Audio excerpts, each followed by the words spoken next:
poor फरमाइश रे मुझे आज कौन बनई आसतु सकाल सब कम सारा पर मुझे गरम गरम चा पीदेली तापर पुओ को उठाइबा लगिली आपण मैंने तो जानते केते जोर शीत पड़ुची छुआ मैंने तो टोटाली उठा राजी होना जबरदस्त उठेबा लगिली वर्षा मत कहला तुमको एकुटिया शीत लगुच मत तो कहीं शीत लगुना देख मुझे बिना जैकेट रे बुलूची पुओ को मुझे तू तो आज लास्ट रे उठीचु ताले मशारीटा तू खोलबू ना मुझे मशारी खोलबी ताले मोर गोटे कथा तोते मानिबा पड़िबो मु कहली ठीक है कथा मते मानिबा पड़िबो ताले कह सी मते कहला आज ताले तू मो पाई एक चाउमिन कर दू मु कहली कौन करिवि ना एक चाउमिन मु कहली ए चाउमिन कौन बा से मते कहला अरे अंडा चाउमिन चाउमिन रे अंडा पकई कर दू मु कहली हो ठीक अछि तू अंडा दिटा नै मु तो पाई के अंडा चाउमिन कहली तू भी मोर गोटे कथा मानिबू मु खाली अंडा रे चाउमिन करिवि नै ता सहित सब पनिपरिबा पकईबी चाउमिन करिवि तू खाइबू कहला हो ठीक अछि आजिर पिला माने पनिपरिबा खाइबा को राजी नुहंती तांको रुचि अनुसार खाद्य प्रस्तुत करी सेतिरे किछि पनिपरिबा मिसाई देले से बहुत सहजरे पिला मानको फरमाइश रे खाद्य प्रस्तुत करिया पई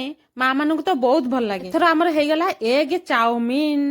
तापरे सारन को पई मु आगो टिके बाड़ी देली सारू कहले खाइकी कुओ तो केमती लागुची सार खाइकी कहले जबरदस्त लागुची बढ़िया लागुची तापरे मु वर्षा को टिके नेकी देली मु कहले खाइकी कहबो तो केमती लागुची वर्षा कहला अंडा पड़ीची एतिरे मु खाइबी नाही या सुनिकी मो मनटी बहुत दुख हे गला वीडियोटी जदी भल लागि थाए ताले लाइक कमेंट शेयर सब्सक्राइब निश्चिंत करिवे रहली नमस्कार जय